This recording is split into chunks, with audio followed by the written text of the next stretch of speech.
హోంశాఖ ఆదేశాలతో గోవా గవర్నర్ గా నియమితులైన అశోక్ గజపతిరాజుకి భద్రత పెంచారు. విజయనగరం జిల్లాలో అశోక్ గజపతిరాజు బంగ్లా దగ్గర పోలీసులు భారీగా మోహరించారు. బంగ్లాకు వస్తున్న వారందరినీ క్షుణ్ణంగా పరిశీలిస్తున్నారు. ఈ నెల 26న గోవా రాజ్భవన్లో గవర్నర్ గా అశోక్ గజపతిరాజు ప్రమాణ స్వీకారం చేయనున్నారు. ఈ నేపథ్యంలో ఆయన భద్రతను కట్టుదిట్టం చేశారు. మరింత సమాచారాన్ని మా ప్రతినిధి శ్రీనివాస్ అందిస్తారు. పూసపాటి అశోక్ గజపతిరాజు గోవా గవర్నర్ గా ప్రమాణ స్వీకారం చేయనున్నటువంటి నేపథ్యంలో ఆయనకి మరింత భద్రత పెరిగింది. విజయనగరం అశోక్ బంగ్లాలో ఇప్పుడు మనం చూస్తున్నాం. అశోక్ బంగ్లాలోని ఏఆర్కి సంబంధించినటువంటి ఆ పోలీస్ బలగాల్ని ఇక్కడ మోహరించారు. 24/7 అశోక్ గారికి ఇక్కడ పూర్తి స్థాయిలో భద్రత ఏర్పాటు చేశారు. అశోక్ బంగ్లాకి ఎవరు ఇచ్చినా సరే క్షుణ్ణంగా పరిశీలించిన తర్వాత మాత్రమే లోనకు పంపిస్తున్నారు. ఇదంతా కూడా ప్రోటోకాల్ అనుసరించి ఇవన్నీ కూడా రావడం జరిగింది.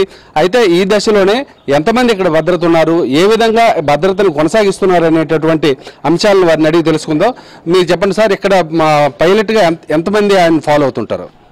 పైలట్ అంటే ఒక సబ్ ఇన్స్పెక్టర్ అండి, ఒక ఏఆర్ఎస్ఐ గారు ఉంటారు ఆర్మడ్ రిజర్వ్ నుంచి, నలుగురు హెడ్ కానిస్టేబుల్స్ అండ్ కానిస్టేబుల్స్ ఉంటారు పైలట్ గాను.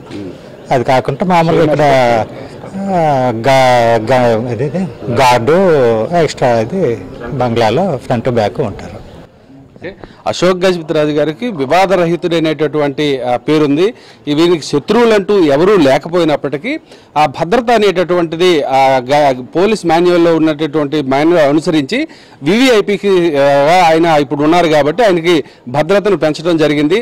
రేపు 26వ తేదీన అశోక్ గజపతిరాజు గోవా గవర్నర్గా ప్రమాణ స్వీకారం చేస్తున్నటువంటి తరుణంలో ముందస్తు కేంద్ర ఆదేశాలను అనుసరించి ఇక్కడ భద్రతను పెంచడం అయితే జరిగింది.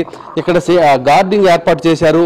బంగ్లాలోనికి వచ్చిన వాళ్ళందరినీ కూడా పూర్తి స్థాయిలో పరిశీలించి పూర్తి వివరాలు సేకరించిన తర్వాత మాత్రమే వారిని పంపిస్తున్నారు. గతంలో అశోక్ గజపతిరాజు కేంద్ర మంత్రిగా చేసినప్పటికీ కూడా ఇంత భద్రత అంటూ లేదు.